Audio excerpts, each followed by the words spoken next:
What up, guys? Your boy Quake back with a brand new episode of the Diverse Mentality Podcast, number 359. I want to say I apologize for missing the last episode. I was preparing for a deposition that had coming up, so I had to study really well in that deposition, so I had to make sure I was getting my information correct. Yeah, so I wanted to dedicate time to that and not, be distracted by anything else because that's very important. So I missed that last episode, but at least we got a lot to talk about on this episode. A few things have been piled up. Of course, the Drake lawsuit getting dismissed.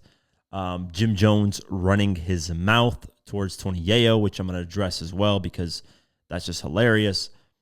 Drake dissing A$AP Rocky, and a few other things. But first, we got to send our condolences to D'Angelo, the legendary R&B singer who passed away at the age of 51.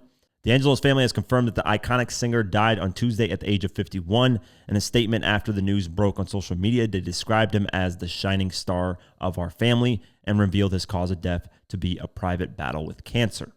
The shining star of our family has dimmed his light for us in this life. After a prolonged and courageous battle with cancer, we are heartbroken to announce that Michael D'Angelo Archer, known to his fans around the world as D'Angelo, has been called home, departing this life today.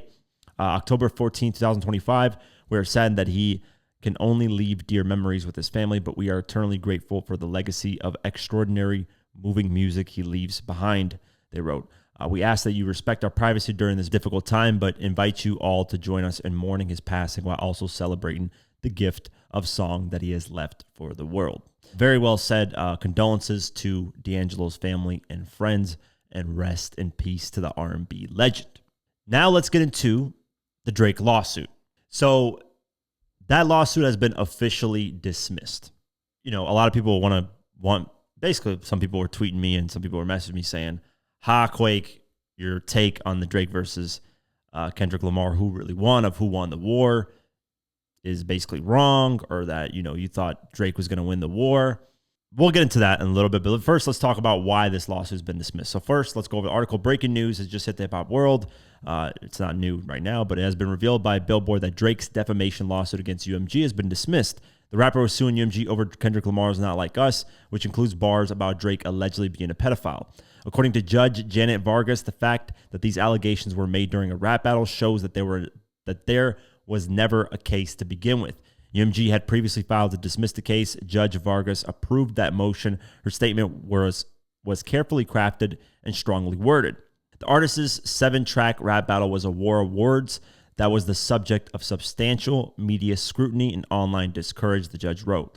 Although the accusation that plaintiff is a pedophile is certainly a serious one, the broader context of a heated rap battle with incendiary language and offensive accusations hurled by both participants would not incline the reasonable listener to believe that Not Like Us imparts verifiable facts about plaintiff.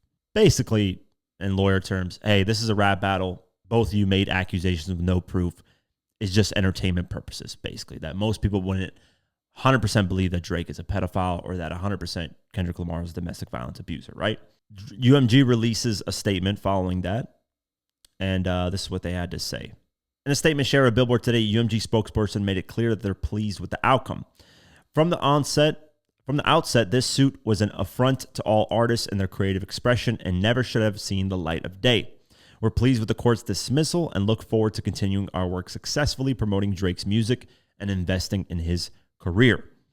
Drake's team responded and said, "We intend to appeal today's ruling and we look forward to the Court of Appeals reviewing it," the statement reads.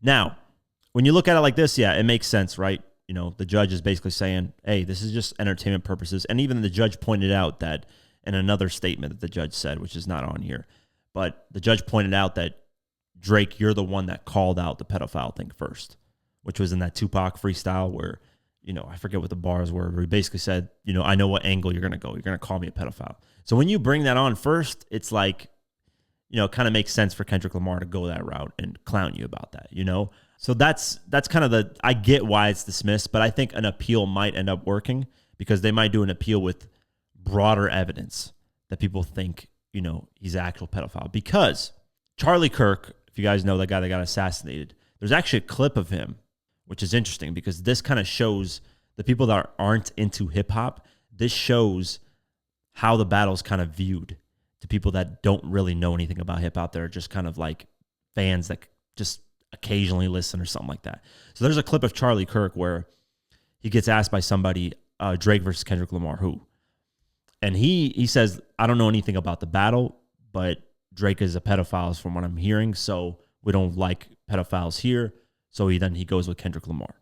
That is an actual very good clip of proof to show that majority of the not majority, let's just say, actually, yeah, pretty much majority of the audience in the world don't really listen to hip hop like deeply like that to know the roots of everything. They just kind of hear the tracks and that's it. Because Not Like Us ended up being a hit. So a lot of people that heard that track have no idea what's going on with the battle and just hear that Drake is a pedophile. And they don't know if it's true or not. They just kind of are going with it. So I think Drake's team is going to gather that type of information, maybe do studies, maybe do interviews, maybe interview like 100 or 1,000 or 10,000 random people to prove your case that the general public thinks that Drake is a pedophile because of this battle. Not hip-hop fans, not people that are really embroiled into this. Even hip-hop fans, obviously. There's some people that genuinely believe Drake is a pedophile. That's a whole different discussion for another day. But let's just say, hard evidence proof, there is none on both sides, right? Yeah, some stuff look weird on both sides, yes. But regardless, there's no hard evidence proof. But the general public doesn't really know that. They just hear the music and they assume the person's that. And that Charlie Kirk clip is a perfect example of that. So will they appeal and try to present harder evidence that this is a bad thing that's damaging his image? They will, and they might, who knows, they could go through with something with that. Now, in terms of addressing my war on who wins the war, right? It's not solely on the lawsuit. When I mentioned, obviously the lawsuit would have been a big, big thing. Because if Drake won against the record label, a lot of artists failed at that. Right now, Drake has failed at that. Just like Michael Jackson, just like Prince, just like Mariah Carey. List goes on and on, right? But it's also about consistency in releasing music. That's another point that I made, that Kendrick can win the war if he ends up dominating these runs that for the next like 10 years, let's just say, or next 5 years. He has to dominate those runs in order for him to win the war. Because if he just disappears again and doesn't do anything anymore, it's like, did you really win the war? I mean, if Drake is still popping out here, still dropping music, still getting hit records, nothing really happened to him. The war is, nobody won it then at that point. If let's just say Kendrick, every year that Drake drops, let's just say Kendrick drops that year, outshines him, outperforms him, people just don't care about Drake anymore, there's no interest, then yes, Kendrick won the war, it's clear as day. But if Drake is still dropping consistently and people still checking for him, it's like, how can you really dictate who won the war? In hip-hop battle terms, of course, it looks horrible that Drake sued, lost. It looks horrible that the diss tracks aren't as good as Kendrick's. All that stuff looks horrible, right? So in terms of battle, we know Kendrick won by a long shot. In my eyes, by a long shot. I mean, Family Matters, the last part, third part is impeccable. But other than that, Euphoria is way better. Not Like Us, way better. Meet the Grams, way better. Kendrick just won, was strategic, planned it out way better. But the war, it's harder to dictate that, especially now with this lawsuit being away. It's strictly now about music. Can you still remain relevant? And it's kind of harder on Drake because Drake's been more consistent every single year. So it's harder for him to get people's attention more versus Kendrick Lamar, who disappears for a while, comes back, and everybody has their eyes on him. So, yeah, I don't know. I just think the war now is really about music now. The lawsuit was kind of played a role into it, but it's looking good on Kendrick's side right now because he is winning the war and he is doing better musically right now than Drake is in terms of commercial performance and just stuff like that. But we have to see when Iceman drops, which will be the first album after the battle, because Kendrick dropped GNX already after the battle. So we know what that's done. Great numbers, great performance on there. Now let's see with Iceman how Drake does. And then that's where we kind of look at things and say, okay, this is where this is going to go, and this is where the person wins the war. But right now, everything is looking good on Kendrick's end in terms of winning the war. Lawsuits gotten dismissed. GNX is a huge success. So the burden's on Drake right now, and then we'll have to wait. It's going to take some time to see who actually won the war. But right now, 70% is on Kendrick winning.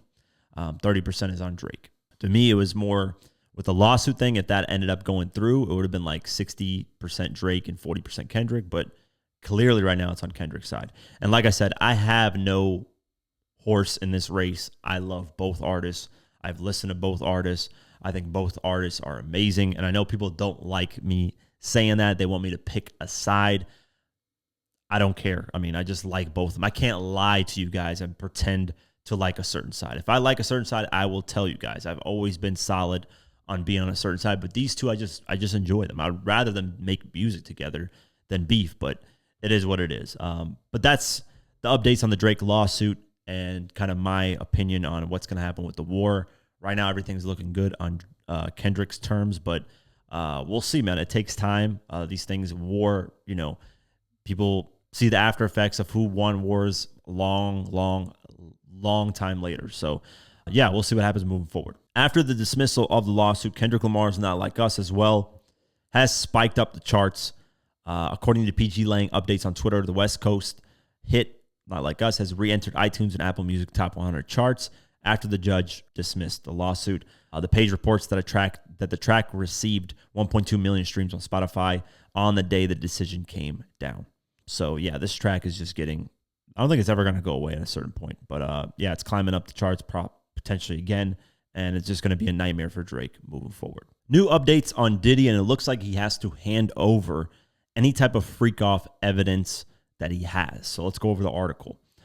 Diddy is still getting some updates concerning his 50-month prison sentence for Mann Act violations, especially as it relates to the evidence collected against him. According to the New York Post, court documents reveal that he must fully hand over all freak-off tapes, specifically those referred to as the Ibiza tapes and the other devices that federal authorities found during a raid on his Miami and Los Angeles mansions in March of last year. Per these documents, which authorities filed on Wednesday, October 8th, the possessions in question are cassette tapes, hard and thumb drives, iPhones, iPad, computers, and other devices. Those possessions are allegedly property used or intended to be used in connection to the prostitution convictions this past July. In addition, federal authorities will also keep the $9,000 in cash they took from the Manhattan hotel where they arrested Sean Combs in September of last year. It's unclear what those Ibiza tapes actually show concerning the sex parties, which he allegedly used as blackmail when his partners pushed back on his demands. U.S. Customs and Border Protection will oversee the secure custody and control of all of these items. Interesting, man. So I know we were hearing a lot about this, so I wanted updates on this, but that's kind of crazy. They can just keep $9,000 in cash that you have, and like they can just take your money. I get obviously with the Diddy stuff, it's it's a lot of stuff going on, and $9,000 for Diddy is really nothing, but still, it's kind of like it makes you wonder, like when these police seize all these drugs, money from these illegal activities, like what do they do with that? Do they really burn it, and do they really hand over the money and back to the government or whatever the fuck? Like it's kind of crazy, man. You got to think of it as police is their own gang in this situation. But yeah, maybe we're going to hear a lot more when it comes to these tapes, and I hope we do, in terms of exposing other people who are involved in this, man. They're probably going to look at these tapes and see, are there any other type of celebrities involved in the crazy stuff that Diddy was doing, and they'll probably start investigating them. I would not be surprised if someone goes down in this situation and gets tied to Diddy being locked up. I would not be surprised. I'm sure what they can possibly do is get these freak-off tapes, look them over, and see if they find any other celebrity or somebody that they would, want to pursue, and try to get Diddy involved and help him pursue them. In exchange, Diddy gets less time and gets out earlier. I would not be surprised if that's something that they're probably going to go with, because Diddy will throw somebody under the bus, man. He's serving 4 years. He wants to go home. Like, it's clear as day he wants to go home. So if they say, hey, we'll reduce your sentence to just 1 year, he will throw other people under the bus. It's a given, because he does not want to spend 4 years. At his age and the money that he's got, the access that he's got to things, he does not want to spend that time. Hell, nobody wants to spend 4 years in prison, let alone somebody who's super rich that has been living an extravagant lifestyle. So we'll see what happens moving forward, but it is interesting to say the least. NBA YoungBoy is out here performing, doing his tour and doing really great in numbers. Even Birdman is going on tour with him and basically making sure that NBA YoungBoy does things correctly, because I believe he is on probation, or, he's got, basically the feds are just looking at him, making sure that this guy is sensible. But what ends up happening is, and this is unfortunate when a lot of artists perform, they end up getting stuff thrown at them. It's the dumbest thing ever. I don't know who these people are that throw stuff at, artists. Even if you're upset, right, at whatever's going on, I've never in my mind, it's never crossed my mind to just throw stuff at artists. I mean, they're human beings at the end of the day. They're just performing. If you don't like the performance, take note and never buy a ticket from that artist ever again. And it's really that simple. But of course, there's people that just feel entitled and that these artists are slaves to them and, blah, blah, blah, who knows. But there's somebody that throws stuff at NBA YoungBoy and he, retaliates. And this is what the video is. I ain't gotta look at you, no one talk to. I just stepped down there for you. But I had to calm myself down. Don't one more thing up here, I'm gonna whoop your ass, boy. Don't one more.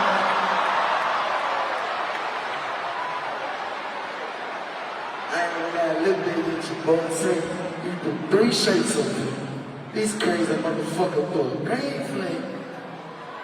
Yeah, you gotta be out your motherfucking mind. Hey, you know one more thing, I'm gonna beat your motherfucking ass.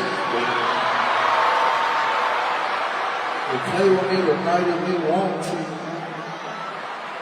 This is a YoungBoy show. Hey, I know you ain't spend your money to come through this motherfucking door to let no nigga do no pussy ass shit here tonight. Come on, man, you could've stayed at home and waited for me outside to catch me. Come on, turn me up, fool, turn me up. Man, I could barely understand what NBA YoungBoy is saying, but I agree with him, man. A lot of these fans that throw stuff, by the way, they could be throwing all kinds of crazy shit that is very heavy, that could end up giving an artist a concussion. Who knows, man? These people that throw stuff, they're probably very entitled. They think they can get away with it. There's this saying where every man should get at least punched in the face one time in their life. I think it was Mike Tyson that said this, because it humbles you. It makes you realize that, like there's some real shit out here going out here. But when you've never been bullied, punched, none of that, you think you just run shit and then there's no consequences for what you do. And that's the problem. This is why when parents were putting belts to the ass to kids, a lot of kids were more respectful because they knew what it was like to feel pain. So they're not inflicting it to other people. But in today's society, not many belts are put to the ass. So they act entitled, all this bullshit. They throw shit. They throw temper tantrums. They think the world revolves around them when it's not. So I agree with the NBA YoungBoy here. He's like, man, you shouldn't have even came to the show. You should have just waited out for us outside for me. And we should have just got it on there because it's corny, man. Very corny. People would throw stuff. So I agree with NBA YoungBoy wholeheartedly. He is doing well on this tour, by the way. Seems like the shit's packed out. This is an artist who's actually has a fan base. It's not just streams, because there are artists out here that are streaming well, but they do tours and this shit ain't selling out. Nobody gives a fuck to go. So NBA YoungBoy definitely has a hardcore fan base. I saw a TikTok somewhere where one guy was trolling basically, and he was like, NBA YoungBoy is trash, he told this kid. And this kid was like a Mexican kid, and he was ready to literally kill that guy for saying that. Like, some of these NBA YoungBoy fans do not play about him, man, which is crazy to me. I think that's a little too extreme, but hey, everybody's there's stands out there for every artist. So yeah, I agree with NBA YoungBoy. Definitely these people that throw shit do deserve some type of consequences, because it's bullshit that they do that. Now let's talk about some AI stuff. And as I reported on previous podcasts, I'm not really a big fan of the AI video and images that are going around, making fun, not really making fun, but like making videos like Michael Jackson stealing KFC chicken and then dancing his way out of the restaurant, or I don't know, Tupac. There's a video I saw of Tupac hugging Orlando Brown in the Las Vegas place, the last time he was alive when they jumped Orlando Brown. Which was a cool video, but it's kind of weird, So Tupac's family basically responds to all these AI videos that are coming out of Tupac. And let's go over the article. It's no secret that Tupac is still sorely missed all these decades later. He truly was a one-of-one talent and helped propel the genre to new heights in the 90s. But folks on social media are taking it too far, particularly in the exploitative direction. In the last few days or so, there have been a lot of AI creations popping up all over social media. X has been the biggest home for them, and quite frankly, they are creepy. The ones we have come across have been Tupac posing with other late musical icons like Bob Marley and Amy Winehouse. We won't embed the post out of respect to the family of the rapper, but if you want, you can go look them up for yourself. They are incredibly unsettling and reportedly driving Pac's circle mad. Per an exclusive inside report from All Hip Hop, they have been in contact with the Shakur clan. From what the outlet can share, they are weighing their options. Moreover, someone close to the late hitmaker is reportedly preparing to speak out online soon. Those options include legal and ethical ones, although they can't definitively say what's the next course of action. Overall, though, their frustrations are certainly warranted. The people behind these creations are more than likely not affiliated with the rapper's estate or team. Morals are being thrown out the window, and unfortunately, that's the nature of social media these days. If users can get their slice of viral pie, they will do anything it takes to get that. Basically, that's it. There needs to be laws made immediately about this stuff. There needs to be specific laws for AI videos made about real people. Now, Jake Paul, you've probably seen him all over with these AI videos. He actually approved the company, I believe Sora or whatever company makes those videos, to use his image to allow people to make AI videos of him, because he owns like a stake of the company. So he was like, you know what? It builds my brand. I'm out there more, whatever they make AI videos of me. And they make some funny, crazy AI videos of him, but he doesn't care. He's all for it. He actually approved it. Hey, if that's what you want to do, good for you, right? But Pac's not alive. Pac can't approve this stuff. Would Pac approve of it if he was alive? Probably not. I don't know, majority of artists or people and celebrities probably wouldn't approve of it if they were, all the dead ones at least, if they were alive right now, because it's very weird and creepy, man. And it's just going to get more and more realistic to the point where we're not going to be able to tell what's real and what's not. There's going to be points where people are going to make Tupac videos of him, I don't know, dissing Biggie, and they're going to say this is an unreleased interview clip from MTV back in 1995, and this is actually how the beef started. Like, it can get so out of hand quickly once this stuff gets really realistic, to the point where we won't be able to tell what's real information and what's not, and how things actually happened in the history of things. And this is why I go back to saying why it's important to make documentaries like my Get Rich or Die Trying one, where we can talk to the actual people while they are alive, and really put it out there that this is the official story. When we don't do this, AI could potentially get really good in content creation, and people could spew all kinds of fake information. I mean, 50 years from now, right? I'll be 80 years old, right?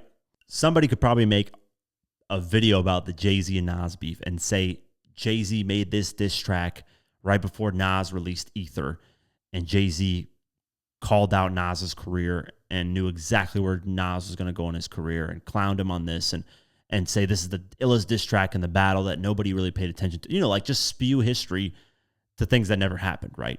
You know, they can make fake interviews where Jay-Z's saying, oh, Nas is the greatest of all time in the interview, and he never said that, or, you know, just whatever. And it'll distort history and make people believe different things actually happened when they didn't.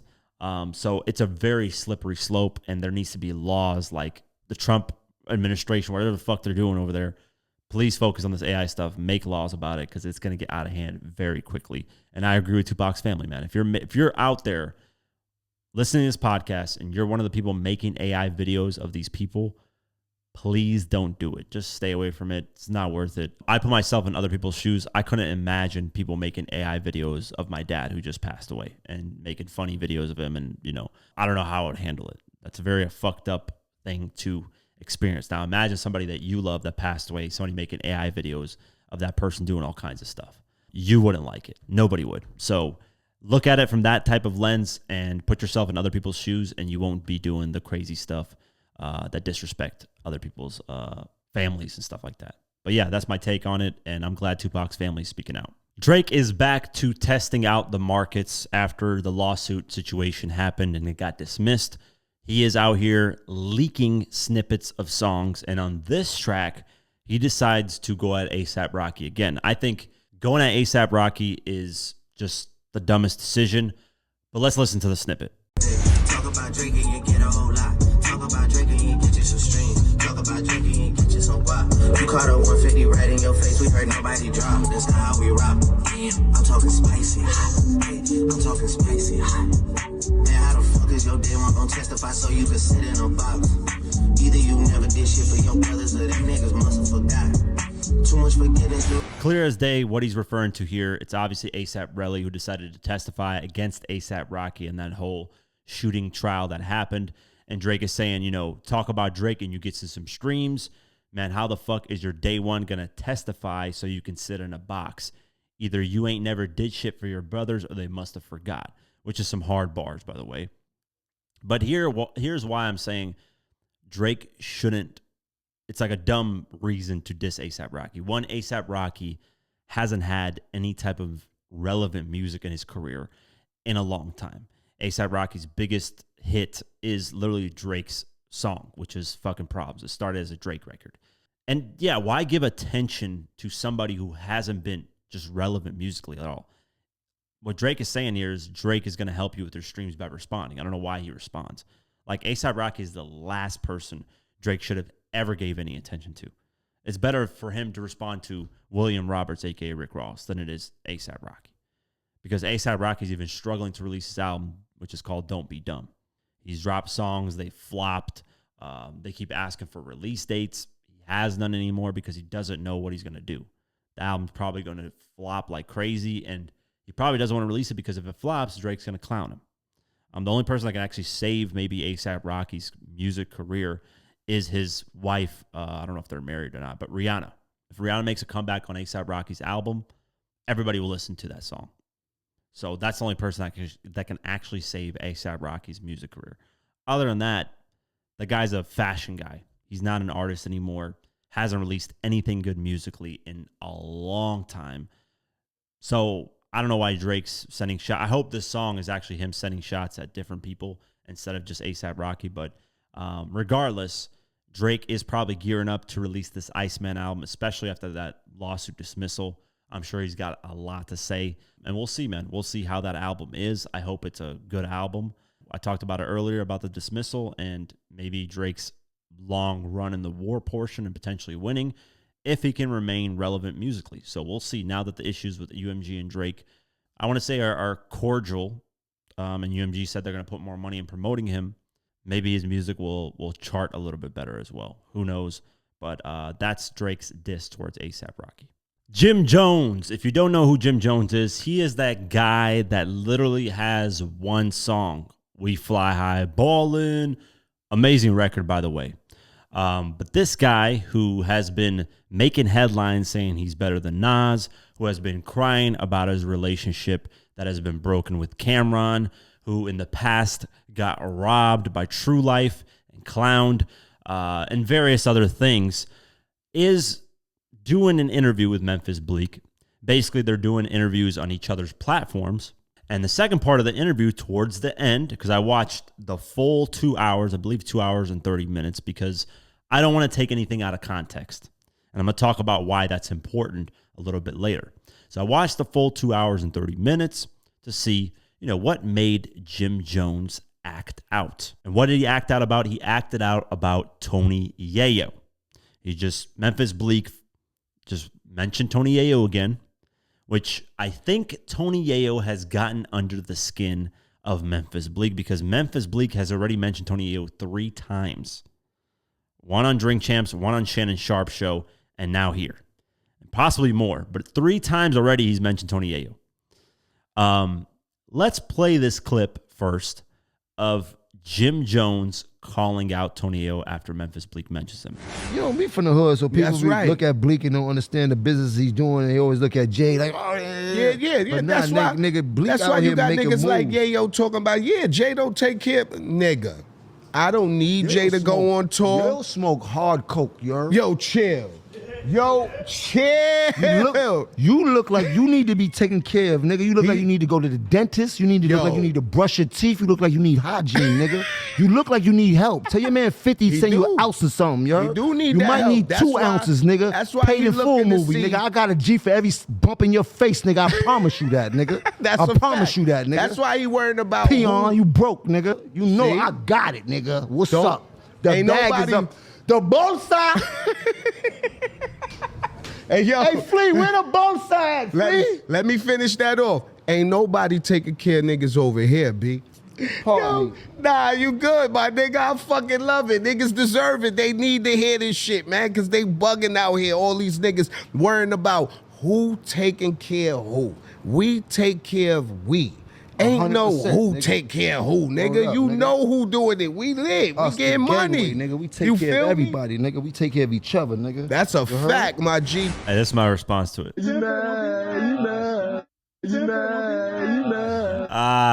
know where that's from, that's Cameron on Bill O'Reilly, where he points his finger and says, "You mad?" Jim Jones is clearly mad at Tony Yayo, and I'm gonna break down why. This is the simplest breakdown. If you watch the full interview, the full 2 hours and whatever 30 minutes this whole interview is about, you'll notice that there's a theme in this whole interview.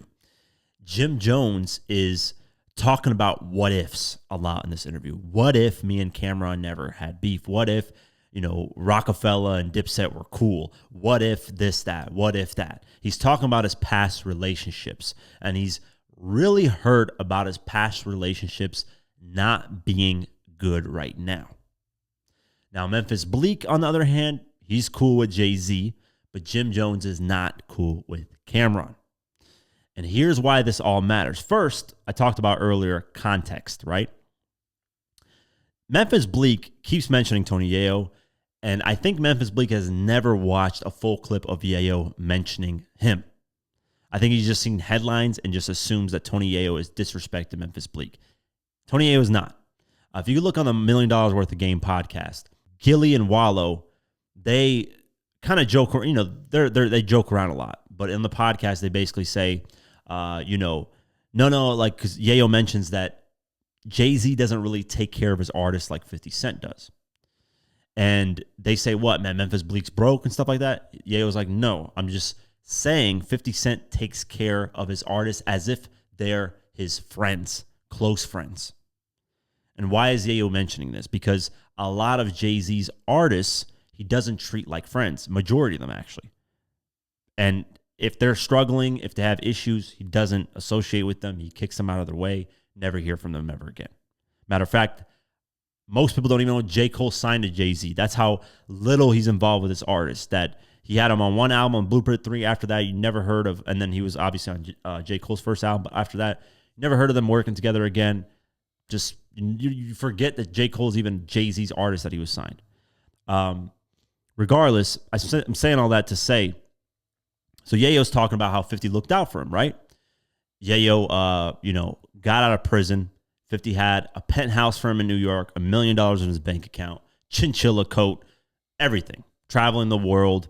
50 looked out for Yayo. 50 looked out for all of his artists. Matter of fact, you can actually go in the history and see there isn't a single artist that complained about 50 not paying them. The only issue is with Young Buck, and that had to do with royalties or whatever. But other than that, there's been no artist that has ever complained. MOP, who was at one point signed to G-Unit, who never released an album under G-Unit, they said 50 overpaid them. That's all you ever heard from 50, right?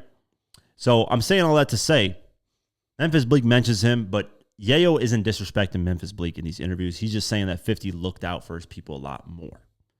That's it. That's not saying that Memphis Bleek is broke. That's not saying anything of that nature. So I'm going to leave the Memphis Bleek situation alone. I don't think it's really that big of a deal. Memphis Bleek clearly has an issue with Yayo. It hit something under his skin. It got under his skin because Memphis Bleek just keeps mentioning Yayo. That's the first thing with Memphis Bleek. But now I'm going to go to Jim Jones, who's the real problem here, right? So Jim Jones, you got bumps on your face. You're broke. I got more money than you. That couldn't be further from the truth, right?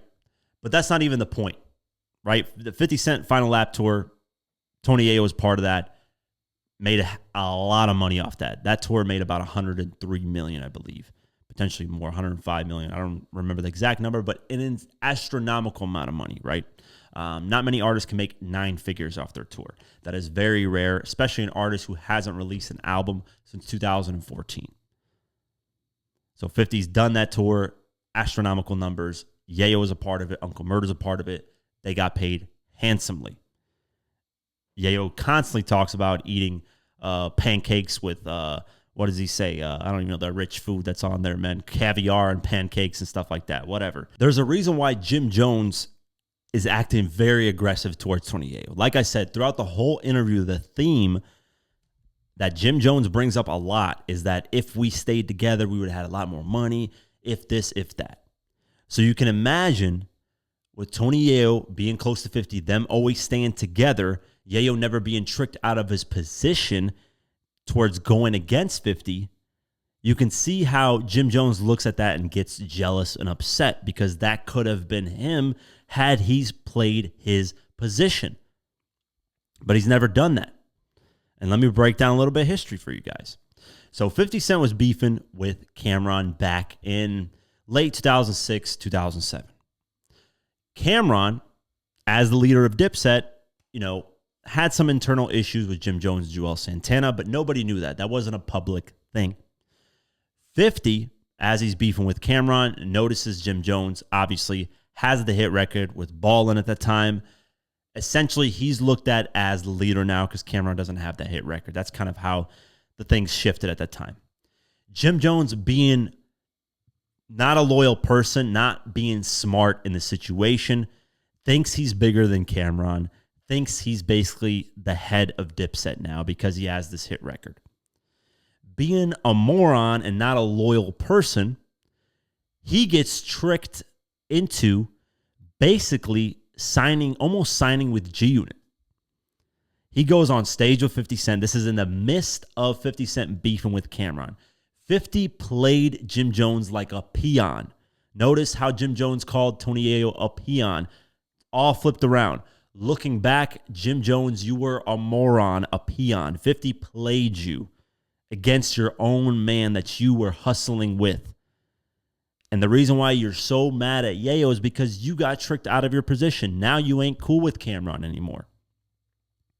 Which you could have got insane money being cool with him. You could have been building brands with him. You could have been the guy that's right next to him instead of Mace for his whole platform. Yayo was smart, never got tricked out of his position, always played loyal towards 50. And that's how you're supposed to be when you're the soldier. You're supposed to be loyal. When shit goes left, you're still with that person. Instead, Jim Jones jumped ship and damn near joined G-Unit. Here's a BET clip that you can watch, and you'll see clear as day everybody from Buck to Banks, the Rest in Peace Prodigy, to Havoc, are all looking at Jim Jones like the clown that he is. They're looking at him like, how did 50 Cent get this guy to go against his own man, Cameron? How did he do this? I told y'all earlier I was going to bring somebody new into G-Unit. I might have a new signing, I might not. You see, I got the whole G-Unit here. We're going to get it going. What you got back here? Oh, man. Hey. What you know? What you know? What's it? It's your man Jim Jones right here. Bought you the biggest record of last year, right? Oh yeah, we had a nice what we time call last that year. one? What we call that was one? balling. We still balling. What's poppin', big baby? Was balling.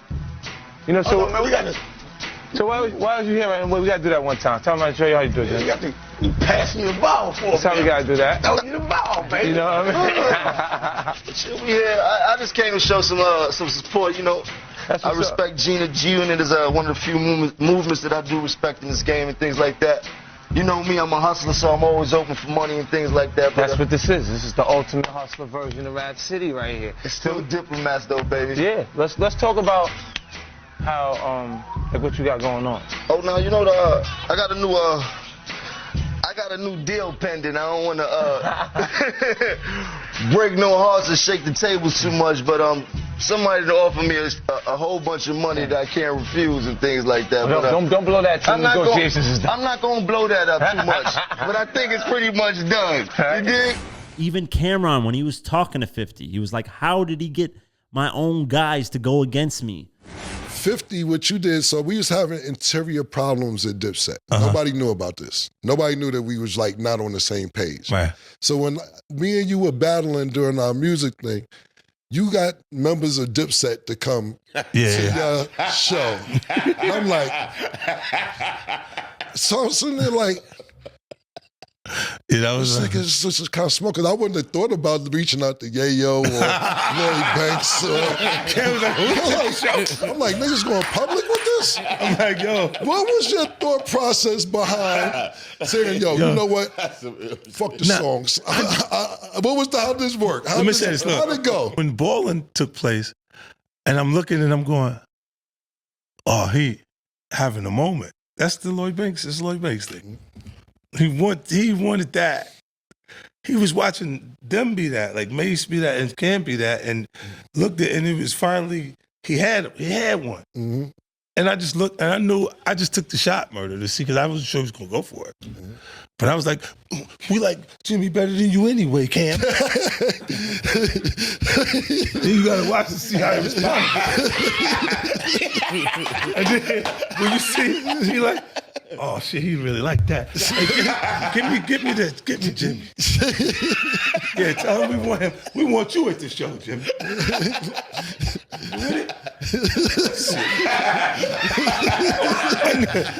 How you felt when Jim did that shit, Cam? So it's over. It's over. No, because this what happened. So, like I said, Dipset at that time kind of really wasn't on the same page, but it wasn't Public, external. And I was like, maybe I could fix this shit before it gets out of hand. And that's where my mind frame was at. But then when niggas went on stage, I'm like, yeah, that was Apollo.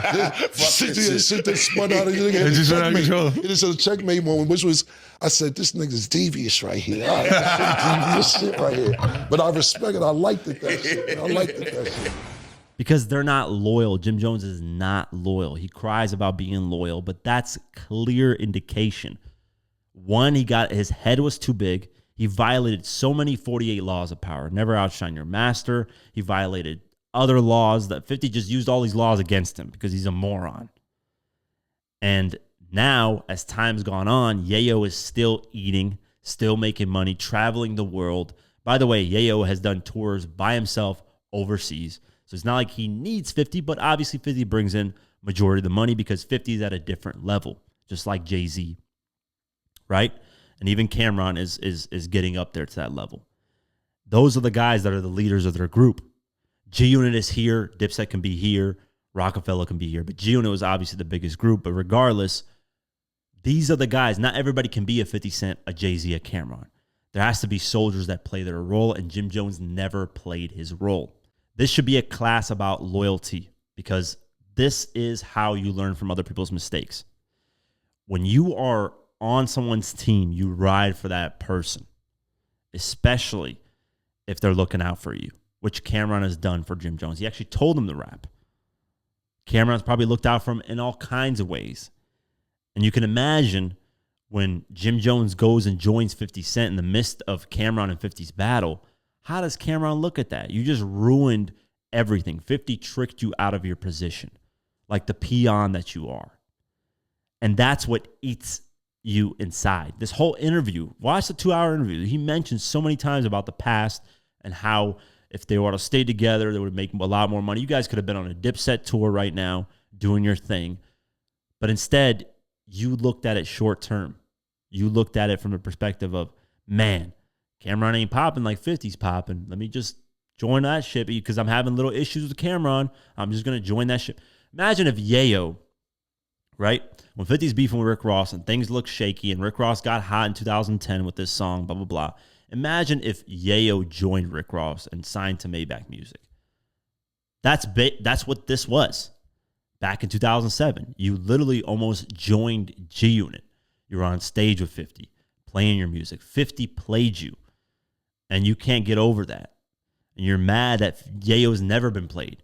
You're mad that Yayo's never cried on camera. You're mad that Yayo's never been robbed. Yayo is the one holding it down for 50 in a lot of situations.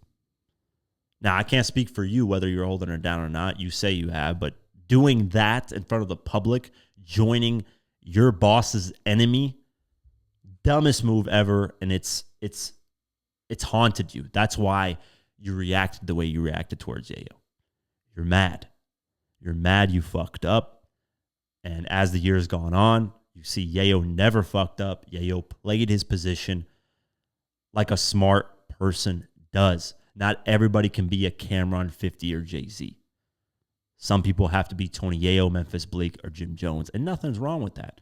Yayo makes insane amount of money. There's 98% of artists right now in the music industry that have sold way more records than Jim Jones and Tony Yayo and Memphis Bleak. But they're not making like money like Yayo is because he's close to 50 Cent, who's the guy that's a legend, who's Get Rich or Die Trying, still making money off that album, still making money off his music, can do tours and make $100 million because he played his position. He never got out of that. And this is a lesson to everybody. Play your position because it does pay off. Don't jump ship because of things not going right at that moment. This is a clear example of that. Jim Jones jumps ship when he thinks Dipset is crumbling because of internal issues and goes to the enemy. At least if you're going to jump ship, go to somebody that has nothing to do with issues with Cameron or Joel Santana. But that's what this is. That's all this is broken down, is that Jim Jones is looking at himself in the mirror and saying, damn, I fucked up. And he looks at Tony Yayo and says, damn, he didn't. He's smart. He played his role, and he's getting paid handsomely for that. What did Yayo say on that diss track now? I know the feds watch, but your boy got hard. Jim claimed that he ballin' and he sharing one blonde. My car European, 100 grand in the trunk. Hey, Jimmy, I don't want no beef. It ain't that personal. I heard you talk to Box, nigga. You call me immigrant, though. I gotta spank you, nigga. Shout to all my Haitians, shot passe. He said Jim claimed that he ballin' and he's sharing one blunt. Damn, man. Yayo was vicious with them bars. This shit's funny, man. Y'all sharing little roaches burning your damn fingers. Come on, man. Come on, bruh. Come on. It's funny seeing this play out years later because I remember just watching these beefs as they were happening in the moment. And I was like, people aren't going to realize 20 years from now that a lot of these people are going to be in messed up positions where they could have made a lot more money. You got to think, had Game played his role, Game would be in a way better position. You have to play a role. Look at even in corporations, Microsoft, right? You got Bill Gates, the CEO, the Don Dada. Then you got Steve Ballmer. Yeah, he's not the CEO, but he got to that position, but he's still a billionaire. You have to play your role in whatever it is, and this is a perfect example of that. Not everybody can be a 50 Cent, Jay-Z, or a Cameron. So learn from Tony Yayo's loyalty, show respect, play your role, and you will win in life. And you won't be sharing blunts claiming you ballin'. Ballin'. All right, let's get into New Music Friday. Tory Lanez dropped the New Toronto and the New Toronto 2 mixtapes. I'm assuming on streaming platforms. A Boogie with a Hoodie dropped Part of Me. Kodak Black and Chance the Rapper dropped Still Get Chanel. Bia Bach dropped the Bianca album. Mobb Deep dropped Infinite. By the way, I was going to review this album once again, but just been busy. I didn't get a chance to proper listen to it because so much stuff was happening, but I will check that out. Dave East dropped Demon. Let's get into album sales, and then we'll get into the Billboard Hot 100. So album sales. Taylor Swift did 4 million copies first week. Round of applause to her. There's been a lot of backlash for her because people are saying that she released so many variants of her album. Regardless, to get people to purchase multiple variants of your album is, I think, even harder than, selling to 4 million individual people. I don't know. I could be viewed as different ways, but regardless, she sold 3.4 million physical vinyl CDs, whatever you want to call them. So physical, she did 3.4 million. So I know people are going to clown, be like, oh, it's streaming. No, 3.4 million is physical. About 527,000 is streaming. Now, the interesting thing is next week, she's projected to do like 300-something thousand, which is horrible. Like, that's an insane drop. Adele did like 3.4 million on her first week, and then the second week she did like 1.1 million. So her drop wasn't as drastic. So, people are kind of giving her shit for this and saying that, she kind of boosted her sales with all these variants, and that you look at her second week, she's dropping a lot. Regardless, I don't know, man. I think the variants, yeah, can that be looked at down? Of course, but I think at least she's not adding really old songs to her album and saying that, hey, this is new, like Cardi B did. I think there's that I would have an issue with. But variants, hey, man, if you can find ways to release variants to your fans and they purchase them, it is what it is. So, yeah, number 1, 4 million copies sold. Number 2, K-pop Demon Hunters, the soundtrack, 89,000. Number 3, Morgan Wallen, I'm the Problem, with 80,000. Number 4, Cardi B, Am I the Drama, 64,000. Number 5, Sabrina Carpenter, Man's Best Friend, 48,000. Number 6, Bad Bunny, D-By, Try Moss Photos, 40,000. Number 7, Olivia Dean, The Art of Loving, 33,000. Number 8, Alex Warren, You'll Be All Right, Kid, 32,000. Number 9, SZA SOS, 30,000. Number 10, Morgan Wallen, One Thing at a Time, with 30,000. Going down the list, Young Thug, You Scooty, I don't know how to pronounce the album, is at number 20 with 20,000. NBA YoungBoy, Massa at number 23 with 20,000. Drake, Take Care, number 26 with 19,000. Gunna, The Last One, number 27 with 19,000. Party Next Door and Drake, Some Sexy Songs for You, number 28 with 19,000. Kendrick Lamar, GNX, number 37 with 16,000. YFN Lucci, Already Legend, number 43 with 15,000. Eminem, Curtain Call, number 47 with 14,000. Let's get into the Billboard Hot 100 and see what the charts look like on there. Obviously, it's Taylor Swift literally everywhere, which is crazy, but no surprise. She is, I think, the first artist to get all 10 slots on the Billboard Hot 100 debut. So she's got literally all the slots. The fate of everything is Taylor Swift right now. So 1 through 12. So she's got the first 12 slots is all Taylor Swift's album. So I'm not going to read through all that, obviously. Going down the list, let's see if any Drake songs are on here still, because that's usually all these songs probably kicked her out. Luther, Kendrick Lamar, and SZA, number 38. Chris Brown with Bryson Tiller, It Depends, number 39. BX The Plug, All the Way, number 47. Tyler, the Creator, Sugar on My Tongue, number 52. Safe, Cardi B, number 53. BX The Plug, Hell at Night, number 58. Time, Cardi B, number 60. NBA YoungBoy, Shot Calling, number 65. Cardi B, Outside, number 75. Gunna, WGFT, number 77. Pretty and Petty, Cardi B, number 80. Magnet, Cardi B, number 81. Metro Boomin, Take Me Through Dare, number 89. What You Is, NBA YoungBoy, number 92. And Drake, Which One, was Central C, number 100. So, damn, Drake's lucky that song didn't fall off, because then that would be, I think, the first time Drake's not been on the Hot 100 in like a long time. That's a number 100. That's crazy.